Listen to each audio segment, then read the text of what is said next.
Bonjour Julien. Bonjour Jean-François. Voilà. Donc la première question que je vais te poser, c'est est-ce que tu peux nous exposer un tout petit peu ton parcours, à savoir après une formation de kinésithérapie, tu l'as expliqué, tu as fait une formation donc d'ostéo.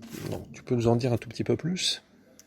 Oui, bien sûr. Moi depuis l'enfance, j'ai voulu être kiné en fait au départ. L'ostéopathie, je connaissais pas. Je me suis jamais reposé la question jusqu'à avoir mon bac. Et je me suis retrouvé en école de kiné sans même connaître le contenu en fait. Le métier m'attirait, mais c'était assez spontané. J'avais rencontré un kiné qui parlait de foot et jouait au foot. Je trouvais ça sympa. Je m'étais arrêté là en fait. Au cours de mon cursus kiné, j'ai découvert un métier vraiment passionnant qui parlait d'humain, où on était confronté à des situations compliquées aussi, en hôpital, en centre de rééducation. Et c'est vraiment un métier qui m'a passionné. Et puis, quand j'ai eu mon diplôme, je me suis retrouvé en libéral. Et là, c'était plus le même métier en fait. C'est-à-dire, dès la première semaine de travail, j'étais confronté non plus à du post-opératoire ou à des rééducations de pathologies graves, mais avec des patients qui étaient avec des souffrances mécaniques, avec des pincements, avec des douleurs euh, plus insidieuses en fait que ce qu'on voyait en centre de rééducation, en hôpital.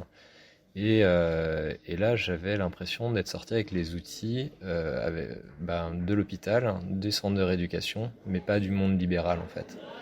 Et donc, très rapidement, je me suis retrouvé devant des patients qui me disaient ça va mieux avec vos massages. J'ai utilisé tous les outils que je connaissais, étirement, mobilisation, massage, et puis renforcement musculaire, etc. Et très souvent, j'avais le patient qui me disait c'est mieux, mais j'ai toujours ce petit pincement là qui me gêne. Le premier remplacement que j'ai fait, il y avait un collègue qui était en première année d'ostéopathie, qui venait de finir sa première année, qui me dit ah bah s'il y a un pincement, il y a un blocage, et regarde, cloc, il trustait, et le patient disait ah j'ai plus le pincement. Je dis waouh mais c'est quoi ce truc, tu sais faire comment t'as appris ça? Il me dit bah écoute moi je suis en école d'ostéopathie, c'était au COS à Nantes, et j'ai appris à débloquer, voilà, ça s'appelle l'ostéopathie. Donc mon premier abord avec l'ostéopathie, ça a été cette découverte en fait de ça craque et ça débloque. Et je me suis dit tiens, ça a l'air bien ce truc.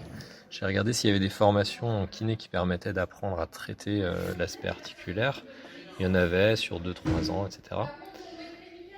Et puis j'ai vu que l'ostéopathie allait plus loin en fait que l'aspect articulaire. Il y avait aussi un travail viscéral qui m'avait l'air intéressant, un travail crânien, je connaissais rien là-dessus. J'ai regardé qu'à l'époque, en fait, en ostéopathie, l'ostéopathie n'était pas reconnue, c'était en 2005. Il y avait eu une loi en fait qui avait décrété que l'ostéopathie était un métier, mais il n'y avait justement pas de décret d'application encore. Je me suis dit, bon, je vais aller en ostéopathie plutôt que de faire plein de formations en kiné, je vais directement faire la formation. Je me suis D'accord. retrouvé en fait en formation continue du coup sur 5 ans à Nantes. Voilà, l'idée c'était de compléter mes connaissances pour mieux répondre aux libérales. Mais l'idée c'était même pas d'avoir un diplôme en fait, c'était répondre aux besoins libéraux quoi. Alors, il y a dans ton curriculum que j'ai été regarder, qu'on peut très bien lire effectivement dans ta fiche descriptive, tu parles à un moment donné de bouleversement, de changement qui s'est produit pendant tes études ou juste après les études. Tu évoques justement ce passage qui t'a particulièrement effectivement marqué. Alors ouais, pendant les études, donc moi je suis allé en école d'ostéopathie pour débloquer les articulations. Je pensais que c'était essentiellement ça le travail d'ostéopathe. Et puis j'ai rencontré des enseignants qui m'ont amené à découvrir notamment Malo Richeux, Marco Gabuti, Dominique Legnaud, qui m'ont amené à découvrir qu'il y a des tissus mous aussi, que le corps peut avoir des restrictions dans des fascias, dans d'autres structures que l'articulaire. Et ça m'a plu, j'aimais beaucoup aussi l'HVBA, mais ça m'a plu d'intégrer l'ensemble de ces données-là en plus de mes connaissances de kiné. Et en quatrième année, je commençais un peu à saturer. En gros, je sortais de 2 ans de prépa, j'avais redoublé ma première année de kiné, donc 4 ans de kiné. J'arrivais quasiment à 10 ans d'études en fait, où je me retrouvais aussi systématiquement patient. Enfin, on inversait tout le temps en TD, etc. Et c'est un peu comme si mon corps, il n'en pouvait plus en fait d'être manipulé dans tous les sens. Et il y avait une espèce de saturation. Ça s'est produit en fin de 4e année d'ostéopathie. Donc j'avais mon cabinet en parallèle. Donc je travaillais en gros la semaine. Et puis j'avais un week-end sur 4 où j'allais passer du jeudi au dimanche. Je faisais 40 heures de cours. Donc c'était assez intense. Et ouais, je pense qu'il y a eu une grosse saturation. Et puis en fin de 4e année, j'approchais, je crois que c'est là où je devais avoir 28 ans. Et il se passe des trucs un peu bizarres dans mon corps, des espèces d'angoisse qui montent. Je m'étais toujours dit qu'il y avait une sensation un peu émotionnellement pas très confortable, un peu stressé dans le fond, alors que les gens ne le voyaient pas. Et que faudrait que je m'y confronte un jour. Et là, ça s'est un peu imposé à moi en fait. Un peu, je pense qu'à l'époque, il y en a qui auraient parlé de burn-out si j'avais consulté. Mais j'ai senti en fait que c'était à traverser en fait. Et donc à ce Tu moment-là, pas cherché à comprendre à un moment où ça se produisait, ah si, en fait, j'ai juste cherché à lutter contre, j'ai juste cherché à contrôler en fait, parce que moi j'avais toujours fonctionné dans l'intellect, j'ai toujours analysé les choses, j'avançais un peu de manière très structurée en fait, j'ai toujours été très porté sur les sciences, etc. Donc c'était un peu un truc qui m'arrivait, je disais mais je comprends pas, attends, faut que j'arrive à canaliser un peu mon stress. Donc je me suis mis à bouquiner sur la manière de respirer, sur la méditation, des choses comme ça, parce qu'apparemment ça calmait le stress. En fait, je cherchais un peu à tout va comment contrôler ses émotions. Et je tapais sur Google, en fait, comment gérer ses émotions. Il y a plein de bouquins qui sortaient, je choisissais celui qui me parlait le plus, je bouquinais. J'apprenais en fait petit à petit à découvrir ce qui se passait pour moi. Mais en fait, ça tenait pas. À chaque fois, ça calmait en fait sur le moment, mais c'est comme s'il y avait un truc en moi qui gonflait, qui poussait en fait, et qui mettait en tension mes émotions, et que j'arrivais à chaque fois que j'essayais de les canaliser, ça venait repousser encore plus fort dans l'autre sens. Et j'avais toujours voulu me sentir vraiment prêt le jour où je voudrais des enfants, et au moment où ça pouvait être le cas, où mon ex-femme m'a parlé d'avoir des enfants, c'est comme si d'un coup, ça a lâché en fait. Il y a un truc qui est une espèce de crise d'angoisse qui a monté, l'impression de ne plus contrôler rien du tout, ni dans mon corps, ni dans mes pensées, ni dans mes émotions. Et là, ça a été une espèce d'explosion. Et là, j'étais, mais qu'est-ce qui se passe en fait? Euh, Et en même temps, j'avais une petite voix à l'intérieur qui était assez confiante. C'était bizarre parce que c'était la panique totale. L'impression que tout, en fait, était en train de me glisser entre les doigts, en fait. Mon corps, mais enfin, je dormais plus, j'arrivais plus à calmer mon cœur quand il montait. Enfin, voilà. J'avais les mains moites tout le temps. Et ça a duré quelques semaines. Et en même temps, ça me disait, non, tu restes là. Donc j'ai dû aller voir le médecin qui était acupuncteur. Il m'a essayé de mettre une aiguille, c'était encore pire. Je dis, non, non, je peux pas. Euh, et- mais ouais, je sentais qu'il fallait que je le vive, quoi.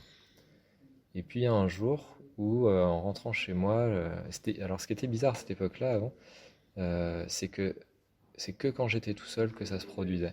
C'est-à-dire que mes patients, ils venaient, bonjour, hop, je faisais ma consultation. À la seconde où je fermais la porte, l'angoisse montait, j'étais pas bien.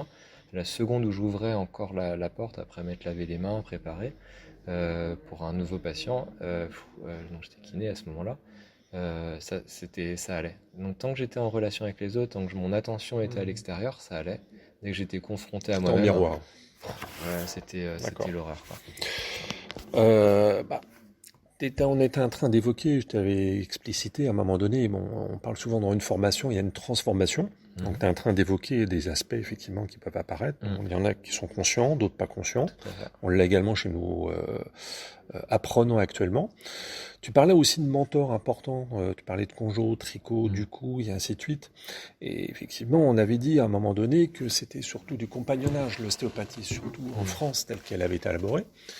Est-ce que pour toi, le compagnonnage c'est terminé? C'est-à-dire la transmission de l'envie justement de découvrir ou se découvrir, si on reprend un petit peu ce que tu es en train d'expliquer, Mhm. c'est complètement terminé, vu l'évolution effectivement actuelle des formations qui sont beaucoup plus centrées sur quelque chose de beaucoup plus contrôlé par les sciences d'une part, et puis parce qu'on réclame effectivement une exigence plus importante auprès de la profession. Mhm. Est-ce que, à ton avis, cette transmission, c'est-à-dire de découvrir les autres à travers soi-même, à travers une profession qui est une profession de relation, est-ce que c'est complètement terminé ou au contraire c'est un cheminement qu'on peut poursuivre après?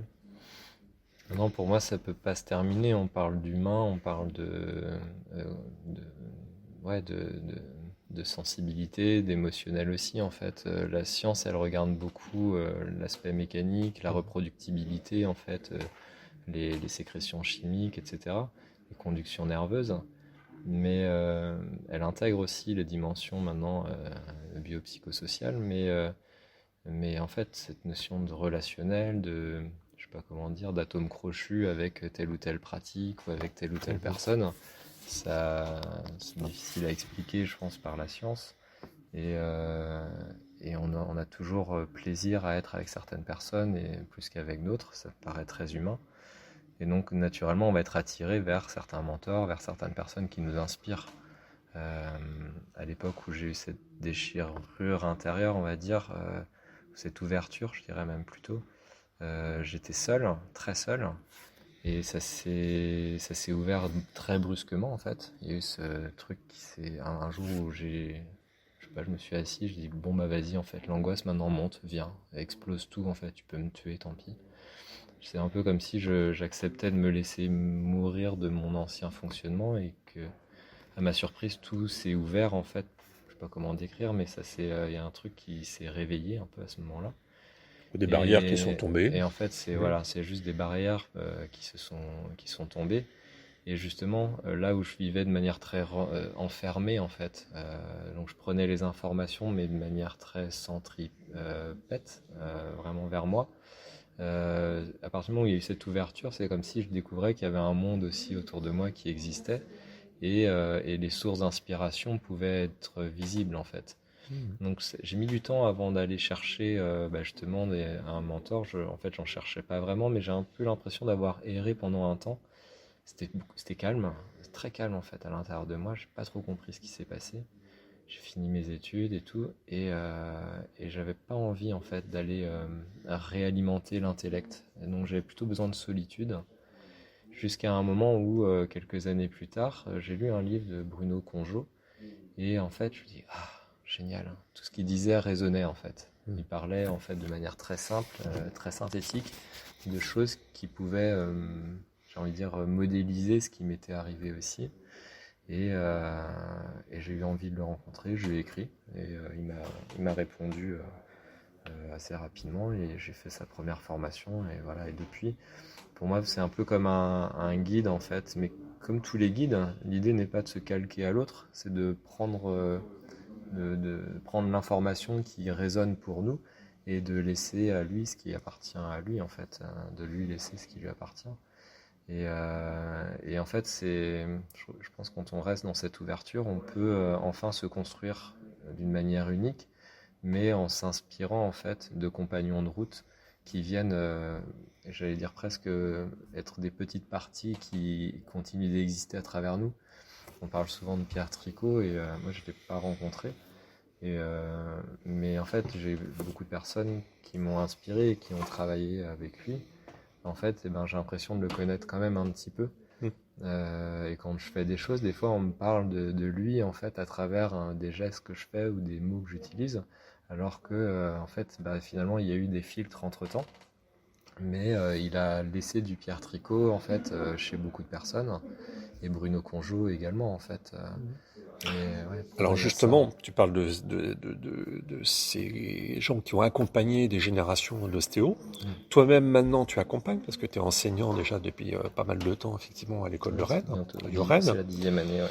Et puis tu as également proposé maintenant une formation à part entière qui propose justement à des confrères et des collègues un cheminement. intérieur, c'est-à-dire non pas le vivre uniquement seul dans son coin et ainsi de suite, mais de partager. Donc tu parles de structuration des perceptions, des connaissances, des expériences, et tu proposes une espèce de supervision justement sur ces expériences. Tu peux nous en parler un tout petit peu? Ben, en fait, avec mon histoire, donc ça c'était il y a 13 ans où ça s'est ouvert, j'ai un peu l'impression qu'il y avait plein de croyances qui m'enfermaient hein, intérieurement, qui me faisaient voir le monde à travers un prisme très très étroit. Et la sensation, c'est que bah, il y a des croyances qui se sont ouvertes, qui sont tombées en fait, et qui m'ont permis de voir les choses un peu plus clairement. Je sais pas trop comment le définir. Et dans mon chemin, c'est comme si ça n'avait plus jamais cessé de s'ouvrir. Chaque rencontre nourrit quelque chose au fond de moi. Déjà est vivante maintenant. J'ai l'impression de vivre un peu en automate. Aujourd'hui, vraiment la sensation d'être vivant. Et c'est comme si petit à petit j'avais une compréhension de comment ça s'est passé et comment l'humain fonctionne à travers justement ces mentors, des lectures, des rencontres, d'autres formations qui n'ont rien à voir avec l'ostéopathie aussi et qui m'ont nourri en fait en tant qu'être humain. Et il y a quelques années, c'est des étudiants qui me disaient mais dites-nous en plus en fait. Et après leur diplôme, ils disaient moi j'aimerais bien revenir, qu'on puisse continuer de travailler ensemble parce que je sens que ça me nourrit. Voilà, donc on parlait de compagnonnage, bah, c'était un peu ce qu'ils me demandaient, c'est comment je peux les accompagner en dehors. Et comme j'ai eu plusieurs personnes qui m'en ont parlé, à un moment je me suis dit, j'ai senti que c'était le moment. En fait, j'ai dit ok, maintenant je disais à chaque fois, je disais je suis pas encore prêt, j'ai encore des choses à intégrer. Puis il y a un moment, au moment du Covid, de la crise du Covid, où c'est comme si le puzzle qui s'organisait dans ma vision en fait de l'humain commençait à prendre forme. Il va continuer de grandir et évoluer toute ma vie évidemment, mais je me suis senti assez légitime pour ok ça y est, je comprends mieux tous les rouages entre le somato-émotionnel, le psychosomatique, le somato-psychique, le psycho-émotionnel, enfin en fait comment tous les rouages du mental, des émotions, du corps peuvent interagir et même tous les conditionnements, etc. Et ça m'a permis à partir de modélisations que d'autres ont faites déjà, hein, de modéliser aussi à ma manière, à travers mon expérience, donc ma vérité en fait, tout simplement. Et j'ai la sensation que les vérités qui m'inspirent, ce sont des vérités vraiment incarnées et assumées, et comme étant la vérité de la personne. Donc à aucun moment j'ai besoin ou envie en fait, de créer un dogme ou quoi que ce soit, mais plutôt d'exprimer voilà comment moi je vis les choses et vous, comment c'est en fait. Et c'est une interrogation, je pense que chaque thème qu'on aborde vient interroger la personne par rapport à elle-même. Et la formation du coup que j'ai créée, c'est l'ostéopathe au cœur de l'attention. C'est venu vraiment du constat que on a beaucoup tourné le regard vers le patient. C'est nous-mêmes qui sommes à analyser en fait les informations du patient intellectuellement, palpatoirement, dans l'observation visuelle. C'est nous-mêmes qui intégrons ces informations, qui les analysons et qui allons ensuite poser un diagnostic ostéopathique et puis restituer en fait la mobilité à des tissus avec nos mains, avec notre expérience palpatoire. Mais en fait, l'interface, c'est nous, entre le patient et lui-même. Et donc, en fait, c'est comme si le patient venait pour lui-même, mais il vient nous voir, il a besoin de nous. Donc, il vient, en fait, utiliser l'interface que nous sommes pour pouvoir, lui, se restaurer, en fait, dans son corps, dans ses besoins, rééquilibrer des choses. Et donc, je me suis dit, bah ouais, ce qui est fou, c'est qu'on parle peu de l'ostéopathe, en fait, dans nos formations, alors que c'est nous, l'interface. Le patient, il était déjà patient avant et il le sera encore après. Et qu'est-ce qui se passe entre les deux en fait? Il y a eu une rencontre avec un autre humain qui a des connaissances anatomiques, physiologiques et une expérience en fait d'ostéopathe, un diplôme, mais qui ensuite ramène le patient à lui-même et qui va l'aider ponctuellement. Et donc je me suis dit, bah ouais, mais si l'ostéopathe ne se connaît pas lui-même, comment il fait en fait pour voir à quel point euh, il est une interface subjective et qui peut être limitante pour ce qu'il peut apporter au patient. Combien de fois, en fait, nos méconnaissances anatomiques, au départ, nous limitent pour pouvoir aider à mettre les mains au bon endroit pour le patient. Mais ensuite, on voit aussi que l'aspect émotionnel, notre posture, etc., nos peurs viennent nous crisper dans nos mains, etc., en fait. Et donc, tout ça m'a amené à me dire, mais c'est l'ostéopathe qu'il faut traiter d'abord, pas le patient. Et voilà, c'est Alors, vraiment quand là tu où je parles de porte le regard, en traitement, fait. toi, tu proposes, comment tu arrives justement à proposer un cheminement intérieur, c'est-à-dire à apprendre aux thérapeutes, Mm. aux futurs thérapeutes, hein, ça peut être des étudiants aussi, à mieux se connaître, puisque comme tu dis, l'interface, c'est pas que les mains, Mhm. c'est également l'individu en tant que lui-même, Ouais. c'est-à-dire avec ses propres biais cognitifs, avec ses propres croyances, mais également avec ses propres faiblesses. Et donc, comment effectivement ça se transpose, c'est-à-dire qu'est-ce que tu proposes comme type de cheminement, par exemple? Alors en fait, ça s'est fait assez simplement. Au départ, j'ai écrit très rapidement une première formation sur 3 jours, et puis en fait, qui en a donné une deuxième, parce que je voyais que c'est tellement vaste comme sujet une deuxième, puis une troisième. Là, il y a une quatrième qui se prépare aussi, parce qu'ils veulent plus s'arrêter à cheminer. En fait, c'est un chemin qu'on fait ensemble, donc j'ai l'impression d'accompagner maintenant mes stagiaires. Et donc, on est parti du corps, tout simplement. Qu'est-ce qui se passe dans le corps quand il y a une émotion?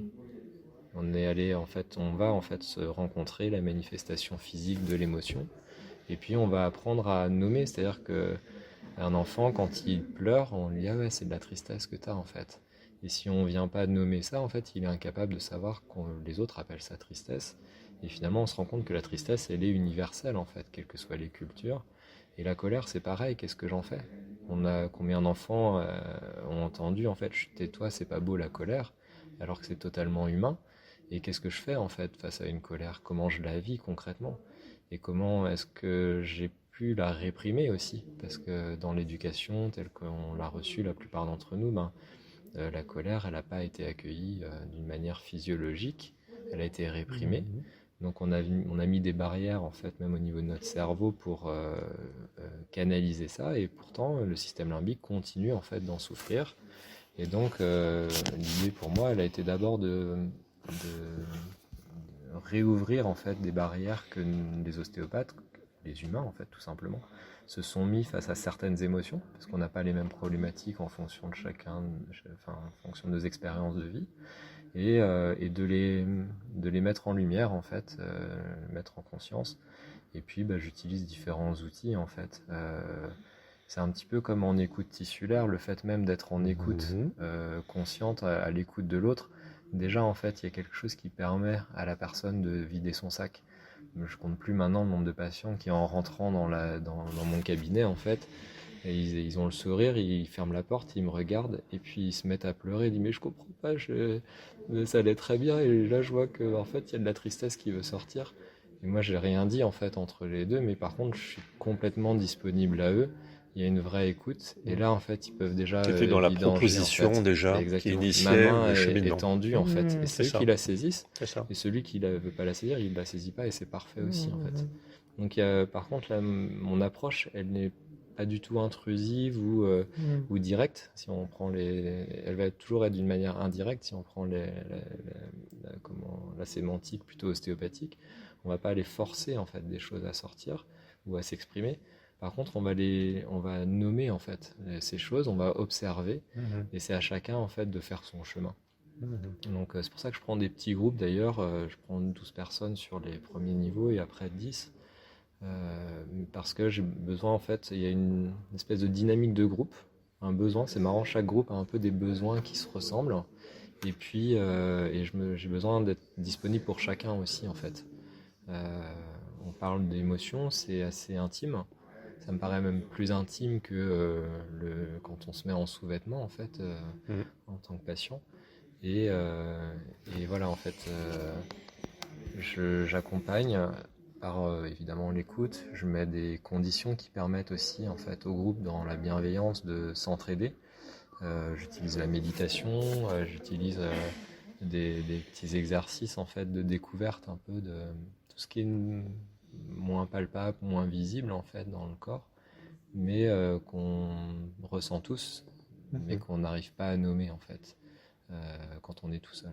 Donc ouais, je sais pas, en fait j'ai vraiment modélisé un petit peu ces rouages. Il met des images, il met des explications aussi théoriques, mais l'idée c'est surtout de se rencontrer en fait et de grandir. Alors, ma dernière question, c'est, Ça fait combien d'années que déjà tu proposes en fait cette formation là maintenant? Parce que tu dis tu en es à 4 euh, modules ça normalement. fait 4 ans, je crois. 4 ans. 3, je sais même plus, 3 ou 4 ans. Ouais. D'accord. Donc, ma dernière question, c'est comment donc les confrères, les consoeurs qui viennent et qui désirent en fait cette formation, comment ils le vivent? Est-ce que tu as déjà des retours? Est-ce que tu as des échanges Bien par sûr. rapport à ça? Bien sûr, alors j'ai des avis sur le site internet que j'ai mis, donc j'ai pas du tout en tête ce qu'ils ont pu me dire. Mais en fait, bon, je vais pas regarder maintenant, mais euh, les retours. Alors il y a eu le premier séminaire que j'ai fait où il y a eu quelques-uns qui sont revenus. J'ai vu que c'était un peu une première expérience où j'avais pas assez clairement dit que ce serait un travail sur soi. Hmm, Donc il y en a qui m'ont dit ben ah non mais je suis pas là pour ça. d'accord. Et d'autres qui s'attendaient à ce qu'on fasse des trucs très énergétiques et tout, et on n'était pas Tu non avais plus besoin de là pour clarifier ça. un peu Et ça la m'a voie. permis, grâce à ce premier Hmm. séminaire, de dire ok, donc je dois avoir, il y a eu 14 personnes et je crois que j'ai dû en avoir que 5, je crois, ou 4 ou 5 qui sont revenus. Euh, et après, à partir du suivant, ben, quasiment sont revenus en fait au séminaire suivant parce que j'ai bien explicité que ben, c'est vous en fait dont on va parler. On va cheminer ensemble et je suis là pour vous accompagner. Euh, et à partir de là, justement, les retours ont été beaucoup plus simples, plus clairs, très positifs. Ben, je crois, enfin, si vous regardez les témoignages, en fait, en général, ils disent, ben, au-delà d'une expérience purement ostéopathique, on apprend vraiment à se découvrir.